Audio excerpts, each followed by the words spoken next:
LeVar, got to get your thoughts on the Redskins franchising Brian Orakpo. Last week, you predicted that.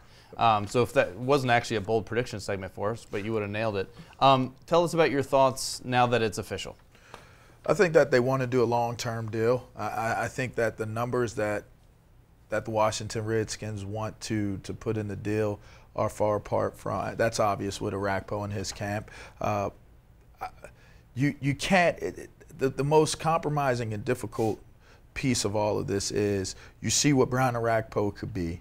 You want him to be a part of your team, but it's not necessarily justifiable. So it kind of puts everybody in kind of a difficult situation. So I know Jay Reed doesn't like the move. I tend to say that this defense has been poor since Haslett has taken over, and what will they do to be different now is going to be the biggest question. But you'd have to assume Jim Haslett's job being on the line, Raheem Morris, anybody else who has been retained, all of their jobs are on the line. So you'd have to assume there has to be something that you see differently, and having one of your main guys, and in Haslett's mind, that's one of his main guys.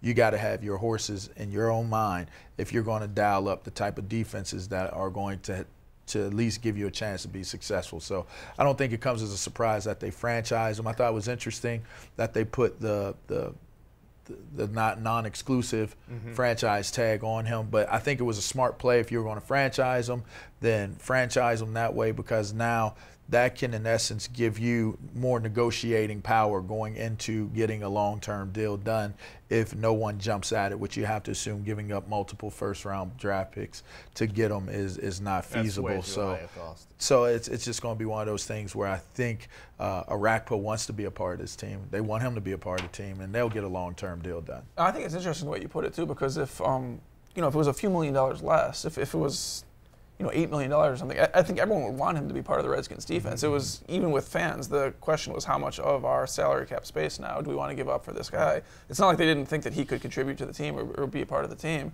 And so, I think the question other people had is, yeah, you've got this extra $30 million of cap space. Has this team proved that it will go out and get valuable pieces with that space? Obviously, there's some different guys making the calls right now, but I think that's the fear for the people who did want to keep Orakpo, is who knows what kind of players you're going to bring in. You're not guaranteed good players to bring in if you're replacing him. Well, what do you know how do you know he's going to be? Well, you don't. Yeah, you're right. He hasn't transitioned into that next I think you're right. level That's of the player. Point. That's the point that all signs point to them letting him rush more next year potentially.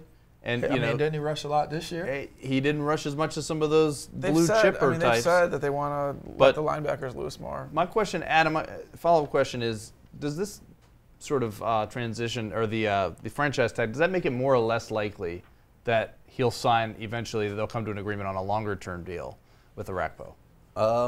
It seems like maybe less. I mean, I guess it depends. Like LeVar, how far apart are they now? Is what it comes down to. If they're really far apart now, it probably makes it less likely, because now the Redskins have a little more, even more leverage over him than they had before.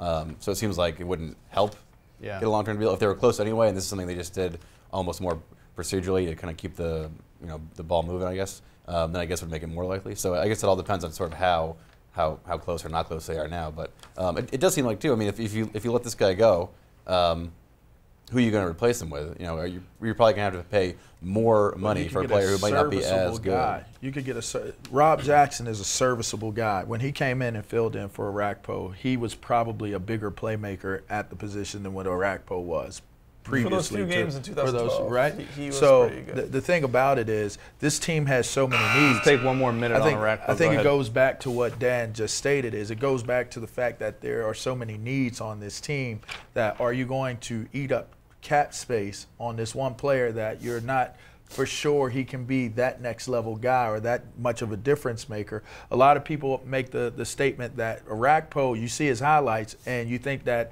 he's one of the best pass rushers in the game. If you watch his game film, you know that it's quite a different story. So it's kind of, where do you fall on how you view Orakpo and if he's worth that type of money, because you can fill in and give yourself depth. I mean, if Seattle didn't prove the point that you don't have to have high-priced, high-round draft picks to be able to win games, I don't, maybe you haven't learned the lesson yet. Seattle has a different front office also, though. Well, he was here, one of those guys, the lead guy. Well, I wanted to quickly follow up on you, LeVar. One of the things you've been critical of the Redskins in the past on this show has been about the lack of building out and growing talent. And is this, in your opinion, a way that they could be sort of not giving up on Orakpo, but continuing to build him and see some growth potential in him?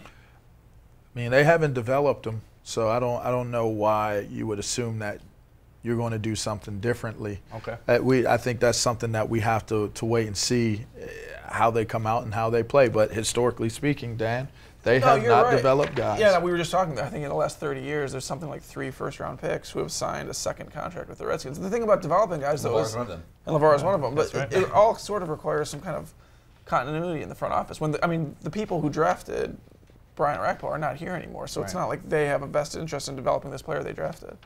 No, it's all part and parcel of the situation. It'll be interesting to see how he's motivated and what kind of numbers he puts up this year, on a one-year franchise deal. All right.